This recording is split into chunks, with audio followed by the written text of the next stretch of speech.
must know who you are. Look, I'm not talking about your name or your occupation. I'm not talking about what people say about you on Facebook.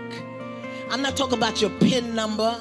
I'm talking about who you are at the core and the essence and the root of your being.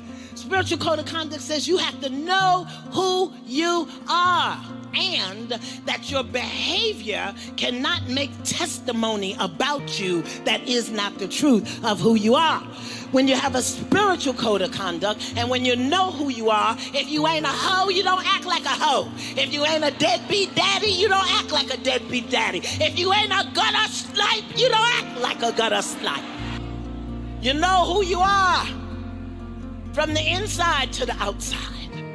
And your behavior is a demonstration of what you believe to be true about you. Spiritual code of conduct says know who you are when somebody calls you out your name in your face.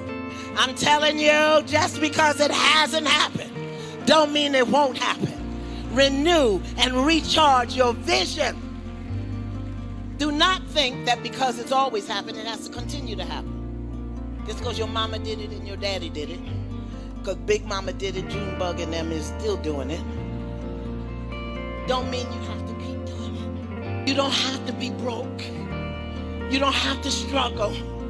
You don't have to be sad and sorry. You don't have to take care of everybody just because you've always done it. Be willing to do a new thing and a new way. And sometimes you're going to have to piss people off in the process. Because people will hold you to your limitations. They will hold you to what they believe to be true about you. Spiritual code of conduct says, do not believe that because it hasn't happened, it won't happen. Renew, recharge your vision. And do not be tricked into thinking that because it's always happened, it has to continue to happen. Spiritual code of conduct says, do not accept the unacceptable. Do not accommodate and tolerate what doesn't honor you. You have to ask for what you want, and don't settle for what's available or what you think you can get. That you have to ask for what you want, and do not settle for something because it's all you think you can have or because it's what's available. If you want it easy, don't make it hard. And if you want it hard, then you got to work with it if it's not. Ask for what you want. And ask for the things that are going to up-level your wattage in life. Don't settle for things that are going to dim your light. Up-level your wattage.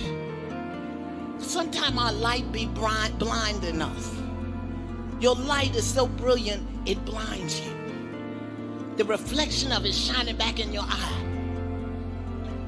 And so you get confused. And you be holding on to things that do not reflect your own brilliance. Did you hear what I said? That your light, your gift, your talent, your truth can be so brilliant that it blinds you. And you end up reaching out for, holding on to, taking on, taking care of, housing, feeding, clothing, lending money to stuff that only dims your light. Must know who you are. Look, I'm not talking about your name or your